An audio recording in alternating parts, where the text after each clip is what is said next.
Après, on voit qu'il y a beaucoup de possibilités d'emploi, évidemment, et d'évolution.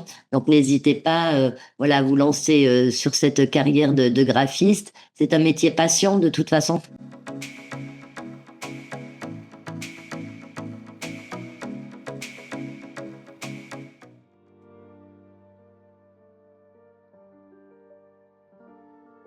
Donc, bonjour à tous, merci de nous avoir rejoints pour cette table ronde spéciale titre professionnel graphiste. Donc, je suis Corinne Bosque, directrice des admissions pour le groupe d'enseignement Adonis Éducation, qui comprend donc la partie études d'enseignement à distance, puisque là je ne vais pas parler d'Adonis aujourd'hui, c'est pas le but. Mais en tout cas, c'est cette partie études, puisqu'on ne propose cette formation qu'en enseignement à distance. Donc, je vous remercie tous d'être présents. Et dans ce cadre-là, aujourd'hui, donc nous allons animer avec Florence Simone, donc qui est formatrice chez nous, bien sûr graphiste, des diplômés depuis de nombreuses années déjà, avec une belle expérience de 9 années, dans le domaine du graphisme, mais aussi de la communication visuelle, et au cours desquelles, elle a pu développer, bien sûr, des solides connaissances aussi à travers le marketing, différentes expériences également.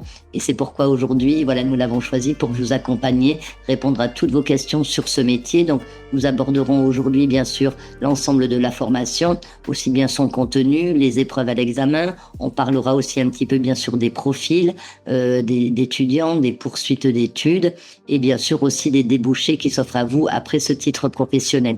Et aujourd'hui, comme d'habitude, je suis aussi accompagnée donc d'Hélène, ma collaboratrice, qui recensera vos questions et que vous pourrez poser au fur et à mesure des petites thématiques que nous aborderons au fil de notre rencontre qui durera à peu près 1 heure, le temps de faire le tour un petit peu de tout ce contenu pour ce titre professionnel de graphiste. Donc bonjour Florence et bonjour Hélène. Bonjour. Donc je disais, pour aborder peut-être la première partie, on va peut-être s'interroger, Florence, si vous en êtes d'accord, sur ce qu'est concrètement un graphiste, quelles sont ses missions peut-être au quotidien, pour qu'on ait une idée un petit peu plus juste du métier, Florence. Oui, alors du coup, le graphiste, il travaille généralement pour de la communication visuelle. Le but, c'est vraiment de transmettre un message et à travers du coup du visuel. Et donc, ça peut être évidemment tous les supports de communication qu'on peut imaginer, de la carte de visite jusqu'à la publicité de l'arrêt de bus. Ça peut être évidemment aussi les supports digitaux, les réseaux sociaux. À partir du moment où il y a du visuel, il y a un graphiste derrière. Voilà. Et c'est vrai que parfois on se pose la question, est-ce que justement, vous savez, l'intelligence artificielle on dit que ça va supplanter pas mal de métiers, etc. Par rapport à ce métier de graphiste, qu'est-ce qu'on peut en penser, Florence ? Alors effectivement, le sujet de l'intelligence artificielle, c'est un sujet qui fait débat dans la communauté des graphistes. C'est effectivement quelque chose auquel on doit s'intéresser et auquel on doit rester au courant. Je pense que la question est plus complexe et plus nuancée que est-ce que les graphistes vont être remplacés, oui ou non, par l'intelligence artificielle. Je pense qu'il y avait déjà des choses qui existaient même avant l'apparition de l'intelligence artificielle pour tout un chacun, qui en fait faisaient que il y avait des ressources sur Internet, des templates, des choses comme ça qui étaient déjà toutes faites, toutes préfabriquées et qui coûtaient soit pas d'argent, soit très peu cher. Et qui était utilisé par les gens qui du coup n'avaient pas forcément les moyens d'utiliser un graphiste. Aujourd'hui, en fait, ce type de clients ou de commanditaires existe toujours, mais au lieu d'utiliser ces ressources en ligne déjà préfabriquées, ils vont utiliser l'IA, qui va paraître un peu plus magique entre guillemets, puisque du coup il y a juste à dire quelques mots et on va avoir la création d'un visuel, là où avant il fallait faire un peu plus de travail de recherche pour avoir un peu un visuel qui corresponde.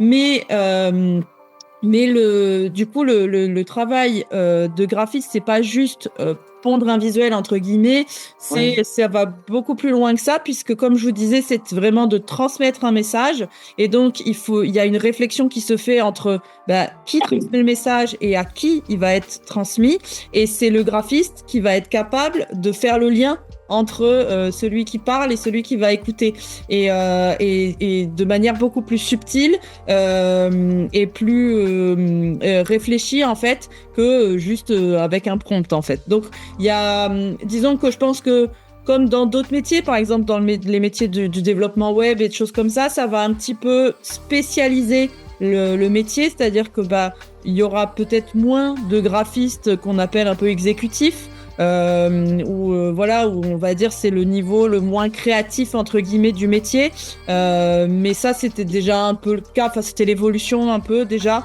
Donc, puisque aujourd'hui c'est très rare d'avoir des personnes qui font uniquement ce métier-là de graphiste exécutif, il y a toujours, généralement on est graphiste créatif et exécutif, et puis après il y a directeur artistique, directeur créatif.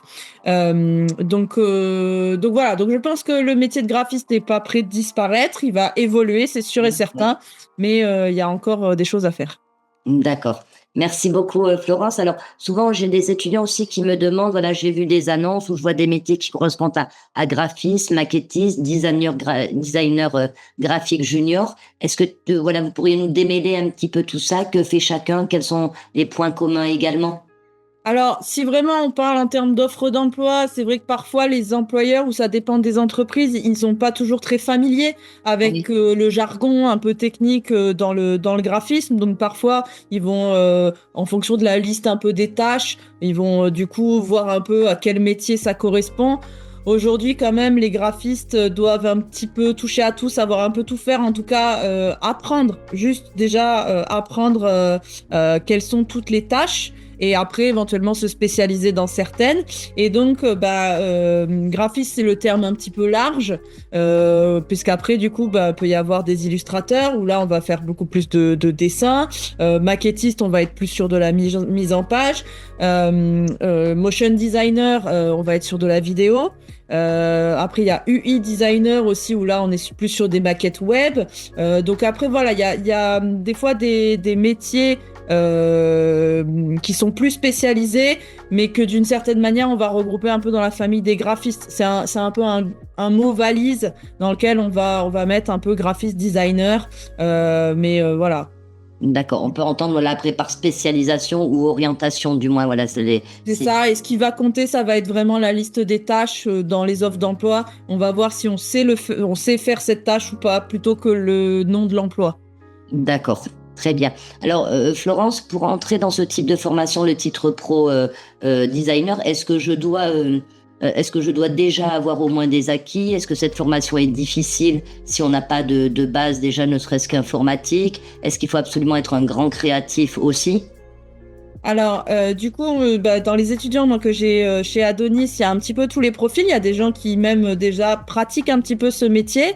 Il y en a qui pratiquent pas du tout. Il y en a certains qui ont des backgrounds professionnels très variés, des fois qui touchent un petit peu à la communication et au marketing, et parfois qui n'ont rien à voir. Donc c'est assez intéressant. Évidemment, si on a déjà un petit peu travaillé dans la com, ou même parfois même dans l'informatique, on va avoir un peu quelques facilités. Après, moi, en tout cas, dans les cours que je dispense, j'essaye de faire un peu une mise à niveau de tout le monde, de reprendre les bases, qu'il y ait aussi des bonnes compréhensions de la théorie, même si, voilà, dans la pratique, il faut effectivement se servir de l'outil informatique au quotidien. Donc, c'est quelque chose qui s'apprend aussi.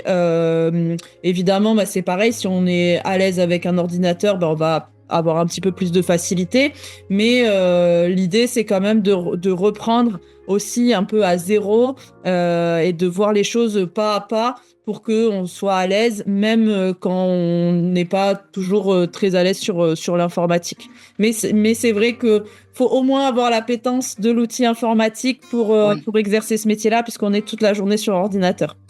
D'accord. Et concernant donc l'outil, puisque là on est voilà sur notre principe à nous, en tout cas sur l'enseignement à distance, est-ce qu'il faut un outil particulier, des logiciels voilà spécifiques à avoir à la maison?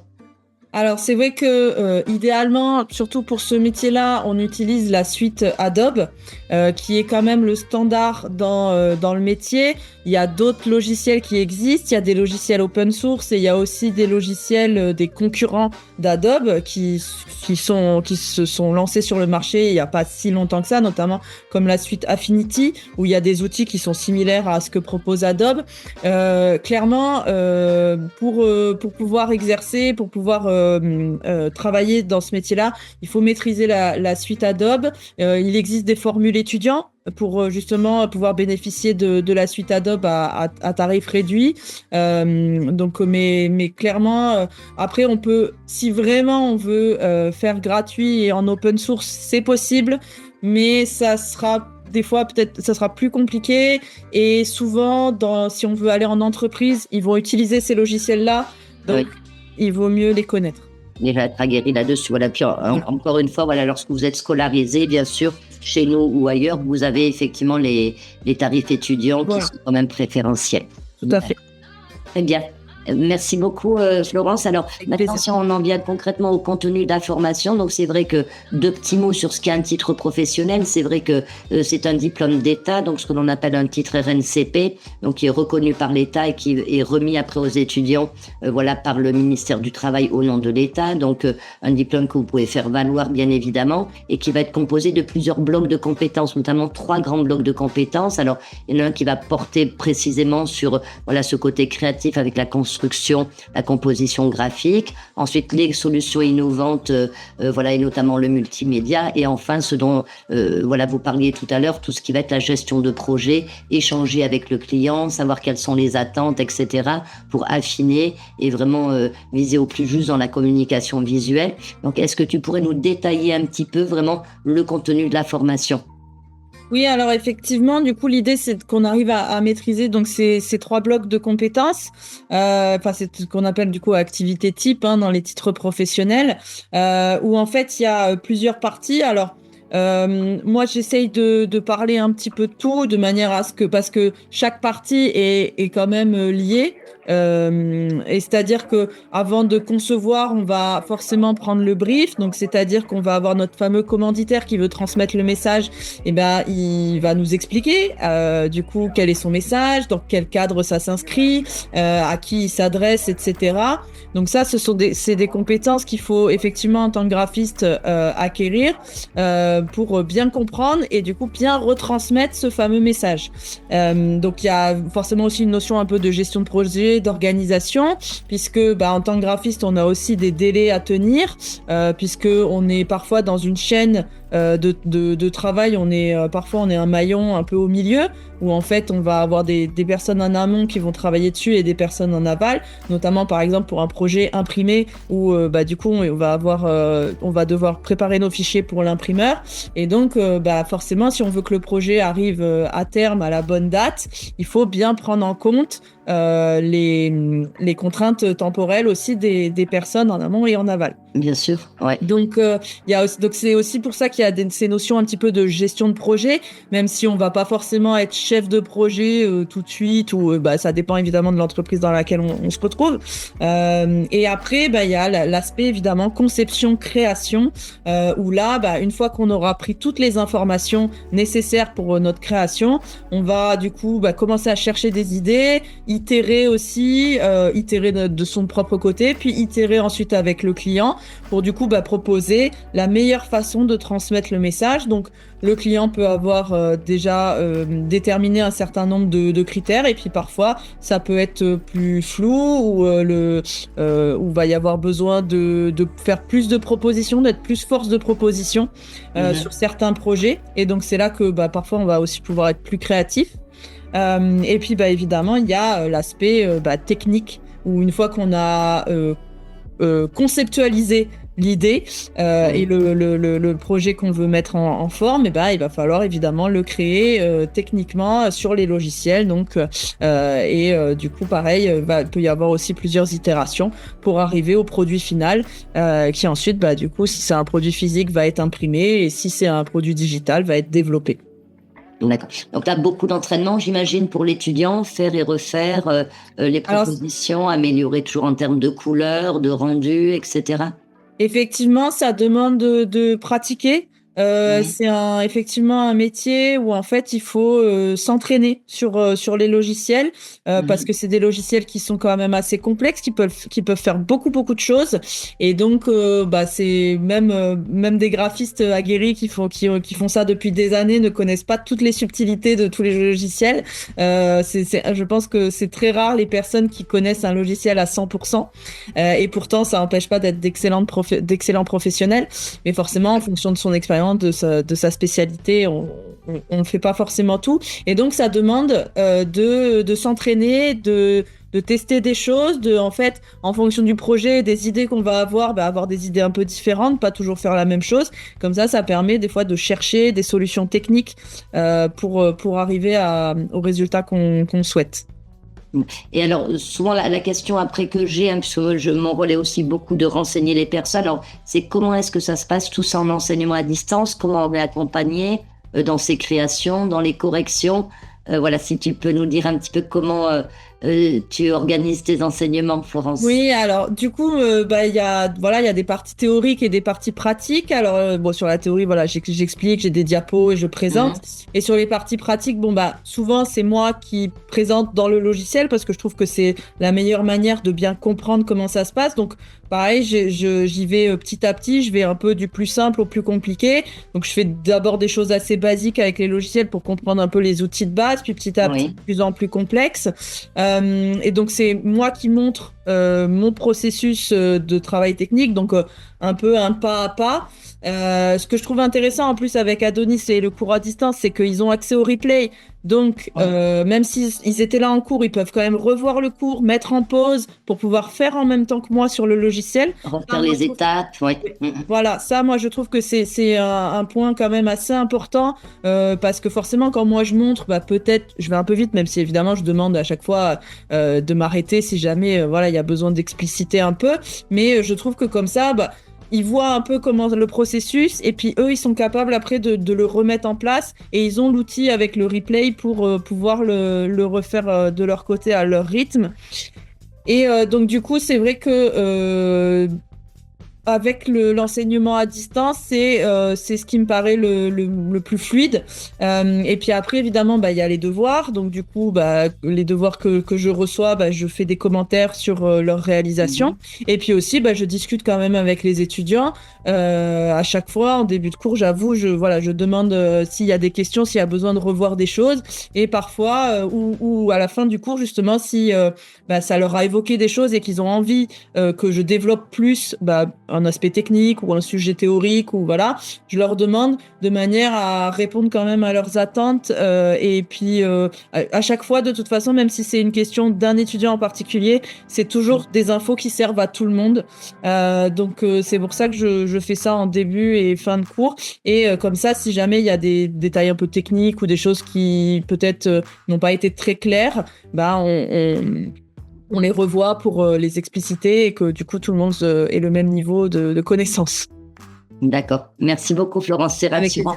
plaisir. Merci. Hélène, est-ce qu'il y a des questions peut-être à ce stade-là sur ce contenu de formation qu'on vient d'évoquer et modalités un peu particulières de l'enseignement à distance? Oui, on me demande s'il est important pour faire cette formation de savoir dessiner correctement. Oui, alors Merci, Hélène. Oui. du coup, effectivement, bah, ça faisait partie aussi des questions qu'il y avait eu au début auxquelles j'ai pas Oui. répondu dans les prérequis un petit peu. Alors non, il n'y a pas forcément besoin de dessiner. Évidemment, quand on aime dessiner et qu'on a une appétence pour le dessin, bah, on peut être attiré aussi voilà par l'aspect création visuelle, l'aspect créatif, etc. Mais je connais d'excellents graphistes qui ne savent pas du tout dessiner. Donc c'est pas forcément un critère. On peut faire des choses incroyables comme voilà l'outil informatique avec les logiciels etc est très puissant. En fait, bah, il y a plein de styles possibles pour s'exprimer, pour être créatif. Donc même si voilà le côté papier stylo, papier crayon, c'est pas quelque chose avec lequel on est à l'aise, bah en fait il y a d'autres outils qui sont possibles pour mettre visuellement en image ce qu'on a dans la tête. Donc c'est pas forcément un point bloquant. D'accord, D'avoir merci. un sens, plutôt avoir un sens esthétique finalement, plutôt que d'être voilà, forcément dessinateur. Exactement, le Ouais. sens esthétique va effectivement primer, le fait d'être curieux en fait visuellement, de Oui. s'intéresser, de se nourrir un petit peu de tout ce qu'on voit visuellement. Ça peut être bah, évidemment dans la rue, dans la vie de tous les jours, et puis bah, dans les livres, dans les magasins, dans les musées. Enfin voilà, il y a plein de sources d'inspiration possibles et qui voilà, qui sont pas forcément toujours très théoriques, voilà. Et et je voulais dire autre chose, j'ai pensé, mais ça m'a échappé. C'était par rapport aux prérequis aussi. Bon, ça reviendra.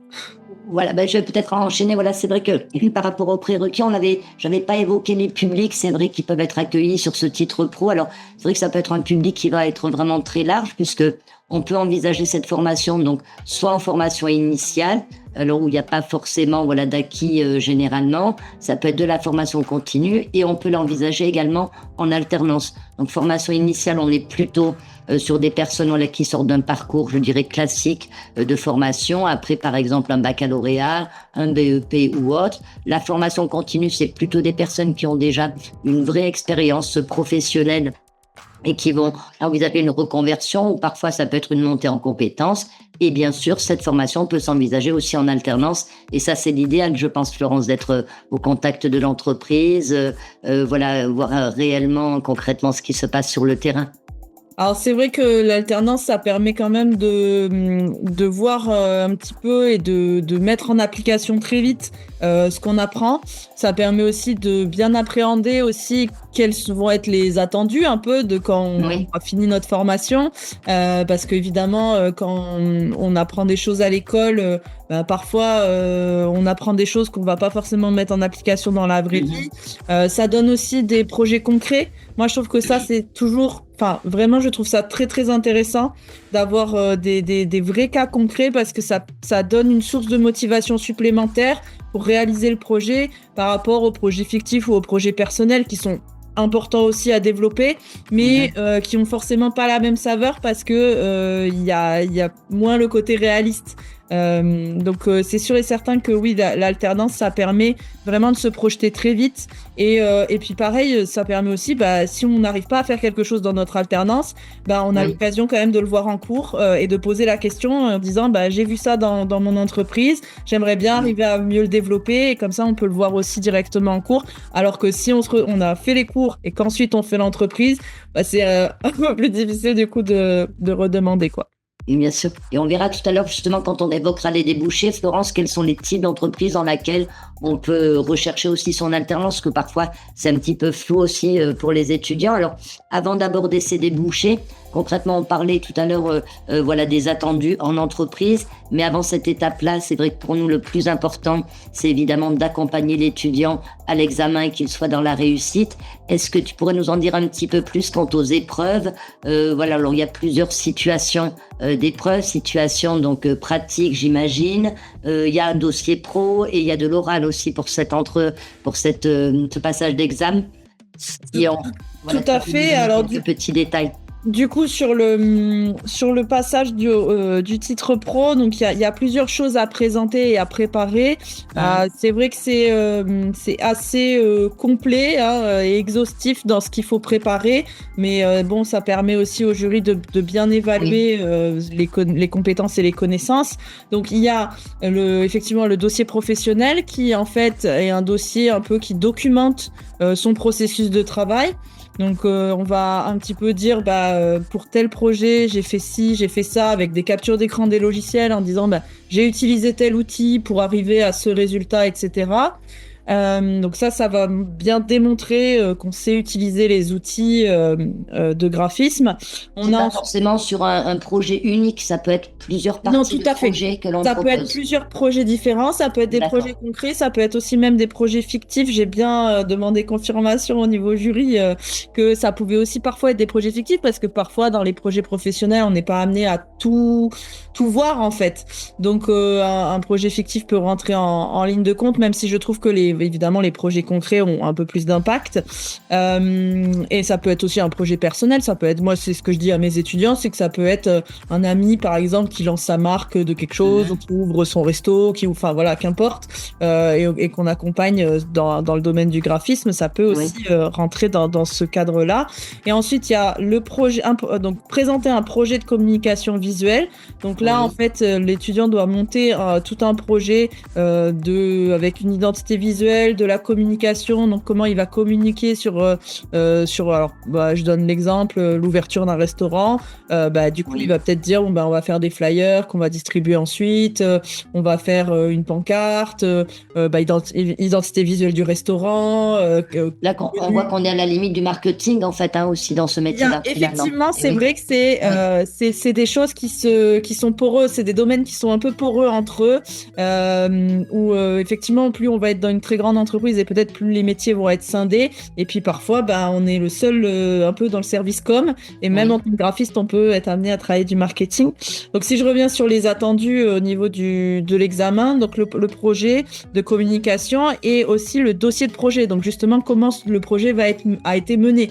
Donc par exemple, on va dire dans ce dossier de projet, la prise de brief a eu lieu à tel moment. Ensuite, à partir de là, j'ai réalisé un mood board que j'ai présenté au client et ainsi de suite, jusqu'à la fin. Du coup, par exemple, je suis allée chez l'imprimeur pour imprimer les flyers. Bon, voilà. Et aussi, il y a un motion design ou une vidéo. Donc là, il y a du montage vidéo. C'est un peu une nouveauté dans ce titre professionnel-là. Puisqu'en fait, c'est vrai qu'avec l'évolution du métier, le montage vidéo est devenu assez prépondérant. Donc, au niveau de l'État, ce qu'ils ont fait quand ils ont préparé le titre pro, ils ont inclus en fait cette notion-là. Donc, moi, c'est vrai que pour graphiste, on peut être très bon graphiste et rester dans du montage vidéo assez simple. Et ensuite, on peut aussi se spécialiser dans l'aspect motion design et être motion designer et ne faire que du montage vidéo. Donc, l'idée, c'est déjà de montrer aussi que c'est un autre format. C'est un format du coup qui est animé comparé aux autres formats statiques qui sont imprimés ou digitaux. Donc, c'est pour montrer aussi qu'on est capable en tant que graphiste, de réfléchir à ses créations en mouvement. Donc voilà, il y a aussi cet aspect-là dans ce titre pro et dans l'examen final. Donc une belle maîtrise, faire la démonstration d'une bonne maîtrise, en tout cas des outils informatiques. Oui. Effectivement, et c'est aussi c'est un titre qui du coup couvre beaucoup de compétences, mine de rien. Et je pense que c'est aussi parce que c'est ce que je disais dans la recherche d'emploi, les graphistes, ils doivent être un peu couteau suisse. Donc au moins, un peu avoir tout appris à faire. Et après, éventuellement, on peut être un peu plus spécialisé en fonction de son expérience et de son appétence pour des sujets. Mais au moins, si on sait un petit peu tout faire, on peut du coup être un peu caméléon et trouver plus facilement. Très bien. Alors, est-ce qu'il y a des épreuves écrites, des réalisations que l'on fait devant le jury le jour de l'examen, Florence ? Alors, il y a une mise en situation avec une étude de cas complète sur ordinateur. Donc là-dessus, j'ai pas forcément les détails de comment ça se passe concrètement, mais voilà. Voilà, ce sera en lien forcément avec situation pro, création d'une image, déclinaison d'une brochure ou quelque chose comme ça de toute façon. Oui, normalement, voilà, l'idée c'est que ce sera pour présenter justement que l'étudiant sait bien maîtriser les logiciels et est capable du coup de le faire en live. Oui, de faire une belle mise en page, de respecter les contraintes, puisque j'imagine que, c'est vrai que dans les sujets, en général, vous avez toujours des annexes qui vont vous poser, bien sûr, certaines contraintes pour que l'on voit comment vous allez gérer et justifier certainement ces choix-là. C'est ça. Et alors, l'oral, qui fait souvent peur aux étudiants, qu'en est-il ? Alors, normalement, c'est plus un peu une discussion, c'est-à-dire que l'étudiant va présenter, puis généralement le jury va poser des questions, mais c'est surtout pour clarifier certains points qui peut-être n'ont pas été présentés au moment où l'étudiant a parlé.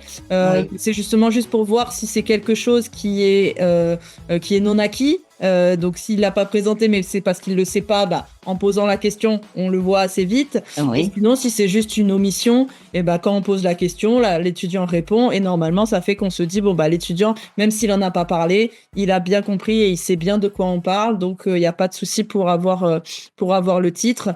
Donc, évidemment, la partie orale, c'est quand même important parce que ça reste un métier où justement, on doit défendre ses idées, présenter son travail très régulièrement.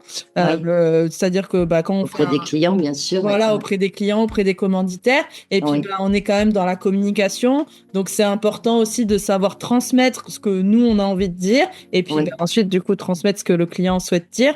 Donc, c'est quelque chose qui se travaille aussi avec l'expérience. C'est vrai que, voilà, la partie orale, c'est pour beaucoup, hein, c'est pas forcément très... Enfin, c'est un peu intimidant. Mais tant que bah, on maîtrise son sujet, qu'on sait ce qu'on a fait et que de toute façon le jury, ce qui l'intéresse, c'est vraiment d'ouvrir la discussion et que l'étudiant soit à l'aise pour parler, pour qu'il dise le plus d'infos possible pour pouvoir juger.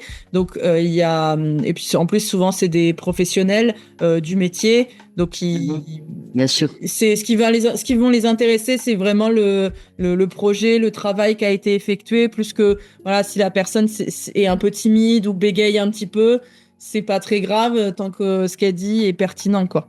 Oui, ça bien qu'une situation d'examen, c'est pas toujours un petit peu stressant. Situation, voilà, professionnelle, que c'est un peu stressant. Et j'imagine qu'avec tes étudiants aussi, lorsqu'ils te font part, voilà, de leur création ou autre, parfois tu peux les interroger, ils doivent justifier, ils se retrouvent un peu dans une situation d'examen finalement. Alors pour moi, c'est hyper important effectivement qu'ils justifient leur choix toujours parce que justement en fait c'est là où le graphisme des fois on se dit que c'est les goûts et les couleurs. Mais moi c'est exactement ce que j'essaye de leur apprendre, c'est que c'est pas que les goûts et les couleurs, il y a des choix qu'on fait qui sont motivés par certaines raisons et du coup ça fait que forcément si on sait pourquoi on a choisi cette couleur, mais on aura quelque chose à dire. Alors que si on l'a juste choisie parce qu'elle est jolie, on n'aura pas grand-chose à dire. Donc c'est pour ça que je demande toujours effectivement à ce qu'il y ait une justification. Et effectivement, je suis assez exigeante sur ces justifications-là. Donc ça prépare fatalement à l'examen après, ouais. Bien sûr. Après, l'intérêt, c'est vrai que si on n'est pas en alternance, je rappelle que sur les titres pro, alors celui-ci en particulier, le stage n'est pas obligatoire. Et je vous recommande, quel que soit l'établissement dans lequel vous allez étudier, bien sûr, d'essayer de faire le plus de stages possible, parce que c'est aussi voilà, sur le terrain et dans la réalité des choses que vous allez pouvoir apprendre aussi à avoir une posture plus professionnelle, bien évidemment. C'est ce que je leur conseille aussi, effectivement, pour les étudiants qui sont pas en alternance. Je leur dis, si vous avez moyen de faire un stage quelque part, c'est forcément, c'est toujours utile et ça fait gagner en expérience. C'est vraiment, pour moi, c'est important, oui. Très bien. Merci beaucoup, Laurence. Hélène, est-ce qu'il y a des questions sur cette partie-là des attendus à l'examen, notamment? Oui, alors... pas exactement forcément sur les attendus à l'examen, mais on me demande combien de temps environ il faut pour maîtriser les logiciels nécessaires. Alors, je pense que je vais laisser répondre la spécialiste, mais je pense que ça dépend un petit peu de chacun et du temps qu'on passe à travailler. J'ai envie de dire toute une vie, en fait. Parce qu'en fait, même moi, j'en apprends encore. Et puis, en fait, c'est des logiciels qui évoluent constamment, puisque là, on parlait de l'intelligence artificielle et ces logiciels-là incluent maintenant aussi l'intelligence artificielle. Il y a des nouveautés, c'est-à-dire que même moi, je continue d'apprendre dans le sens où, quand moi, j'ai appris à l'école certaines fonctionnalités des logiciels, je devais faire d'une certaine manière. Et c'était pas forcément du bricolage, c'est juste que c'était comme ça se faisait comme ça. Alors que ensuite ils ont développé des outils pour qu'on aille beaucoup plus vite et du coup faire les choses que je pouvais du coup faire d'une certaine manière avant et qui me prenaient peut-être un peu de temps pour le faire de manière beaucoup plus fluide maintenant parce qu'il y a ces nouveaux outils qui existent dans le logiciel. Donc comme ils font des mises à jour tout le temps, on est tout le temps d'apprendre. Et après encore une fois, c'est une question de pratique. Évidemment, comme je disais, hein, si on a plus ou moins d'appétence sur l'outil informatique, on va être un peu plus débrouillard et donc on va peut-être trouver des tutos, on va peut-être apprendre un petit peu plus vite comme ça. Donc ça dépend quand même de chaque personne. Déjà, normalement, à la fin de la formation, l'idée c'est que y ait quand même une capacité à utiliser tous les outils, principaux donc d'Adobe qui sont Photoshop, Illustrator, InDesign. Après, un petit peu de montage vidéo aussi. L'idée, c'est qu'en gros, quand on ouvre ces logiciels-là, on sait faire des choses dessus et on n'est pas stressé parce que ça ressemble à un cockpit d'avion. Voilà, et après, c'est avec le temps et la pratique, encore une fois, qu'on peut maîtriser ces logiciels. Merci beaucoup, Florence. Alors, on va aborder maintenant une partie aussi très concrète, donc la suite logique, hein, une fois qu'on a cet examen en poche. Alors, quels sont les débouchés? Alors, on a compris qu'on peut travailler dans tout type de structure qui a besoin de communiquer, finalement. Et est-ce que tu peux nous donner des exemples aussi de missions ou peut-être de structures qui embauchent le plus de graphistes? Après, j'ai compris qu'il y avait aussi le freelance. Bien sûr, on peut travailler à son compte. Ça doit être aussi de plus en plus répandu. Alors c'est assez varié en fait. On peut travailler de manière très variée dans ce domaine-là. Donc il y a notamment les agences de communication. Donc les agences de communication, c'est des entreprises qui sont dédiées uniquement à la communication, qui donc du coup vont avoir plus généralement plusieurs clients, qui seront des entreprises, qui peuvent être d'un ou plusieurs domaines différents. Et dans ces agences de communication, on va avoir des graphistes, mais aussi des chefs de projet, ça peut être des motion designers, des développeurs web, des concepteurs rédacteurs, donc ils vont être vraiment sur l'aspect rédactionnel et écrit. Voilà, ça peut être très varié. Ça peut être des petites agences ou des très grosses agences. Et donc là, vraiment, on va être on va baigner dans l'aspect communication pure. Il y a aussi, agence de publicité, ça va un peu avec. On a ensuite, évidemment, les services de communication internes aux entreprises, où là, c'est pareil, ça va dépendre un peu de la taille d'entreprise. Donc, elle peut avoir un petit service de communication où peut-être ce sera un graphiste et un chef marketing. Parce que souvent, ils sont rattachés aussi marketing et communication. Ou alors, si c'est une plus grosse entreprise, peut-être qu'il va y avoir un très gros service de communication. Parfois, il peut même y avoir, en fonction si c'est un grand groupe, par exemple, il peut y avoir un service de communication par marque du groupe. Et donc, il y a aussi évidemment aussi les cabinets de consultants qui parfois ont des services internes de communication. Mais du coup, dans ce cas-là, on va travailler d'une certaine manière que pour une seule marque. Puisque du coup, comme on est en interne à l'entreprise, on va travailler que pour ce client-là, entre guillemets, que pour un client. Alors qu'en agence de communication, généralement, on a plusieurs clients. Et effectivement, enfin, on a en indépendant, donc en freelance, qui est assez répandu, parce qu'aussi c'est un métier qui permet assez facilement qui se prête plutôt bien au freelance, puisque on est sur ordinateur, donc on peut être à distance. C'est vrai que parfois les entreprises n'ont pas forcément besoin de quelqu'un sur toute l'année. Pour faire leur com toute l'année, donc ils ont des besoins ponctuels, donc ils vont pas forcément internaliser, ou ils vont peut-être pas avoir les moyens de prendre une agence de communication pour ça.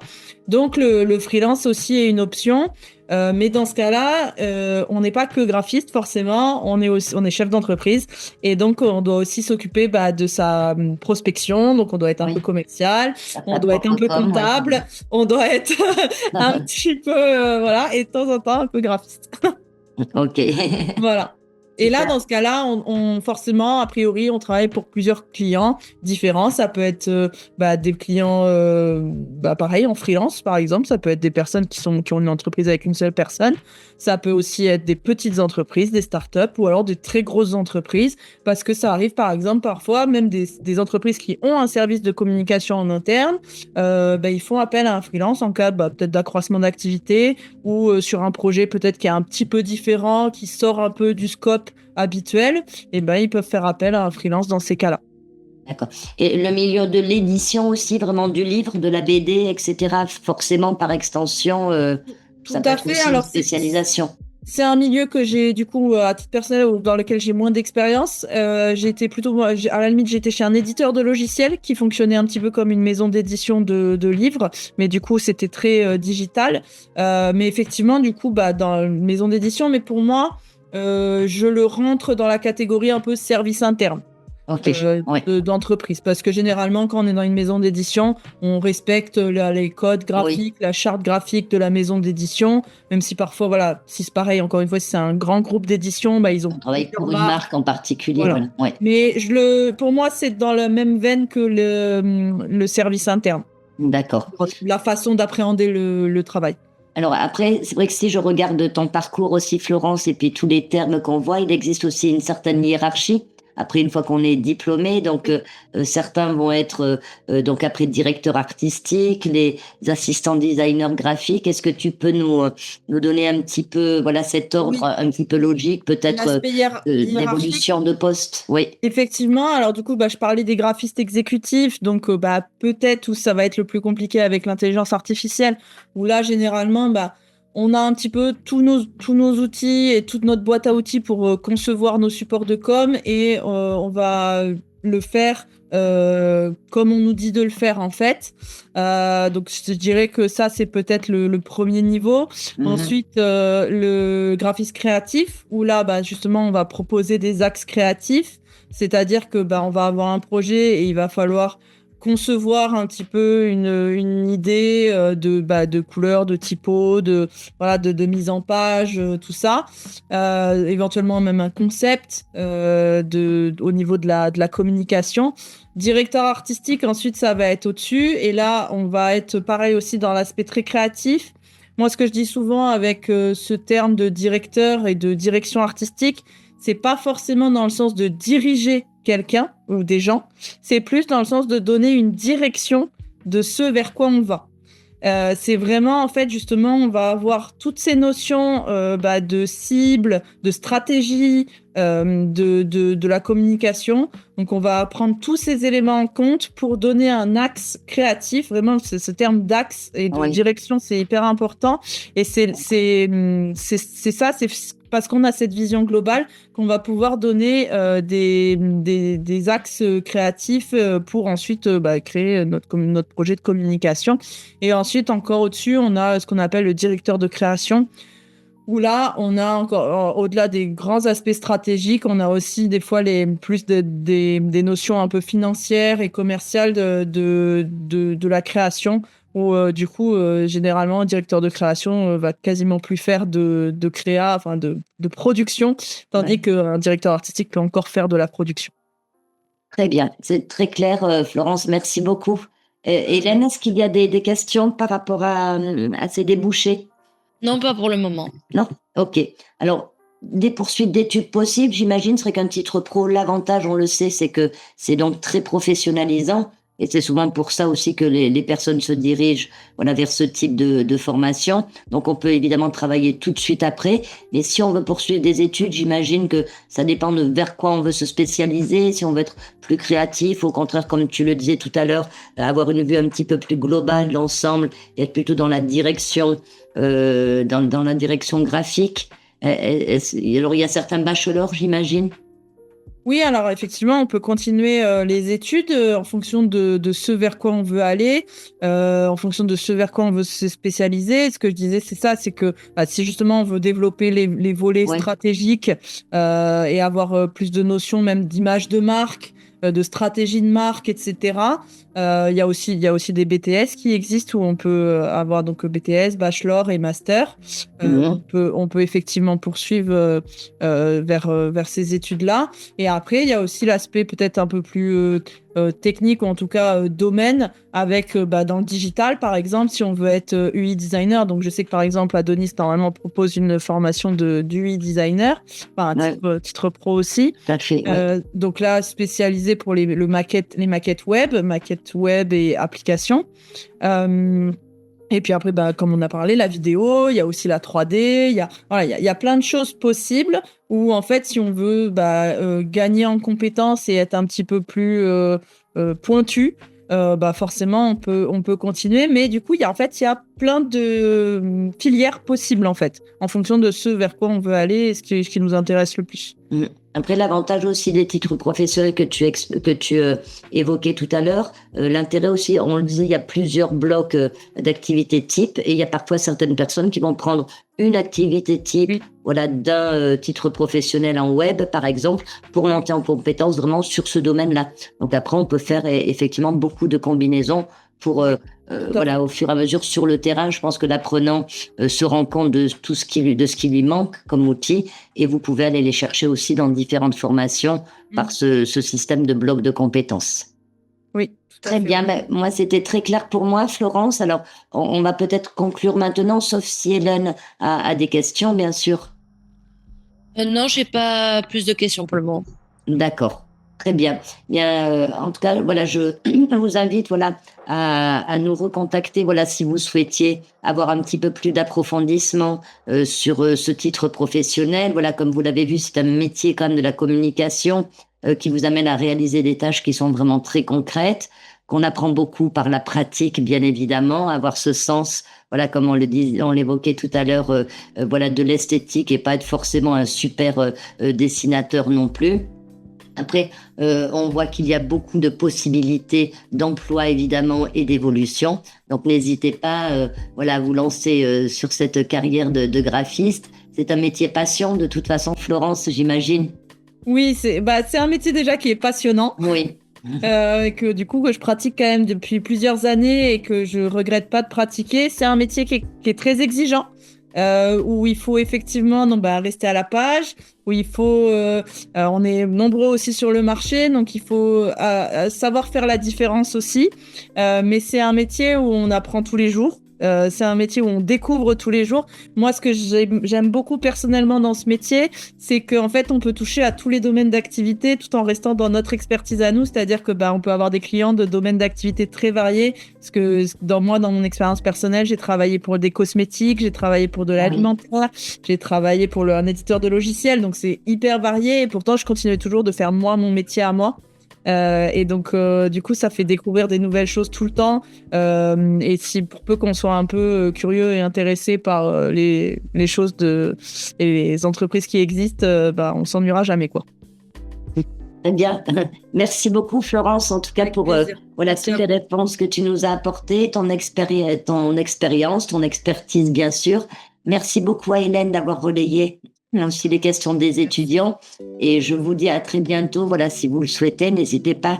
Nous restons disponibles, voilà, pour étudier votre projet de formation. Un grand merci à chacune. Merci beaucoup. À très bientôt. Au revoir. Au revoir.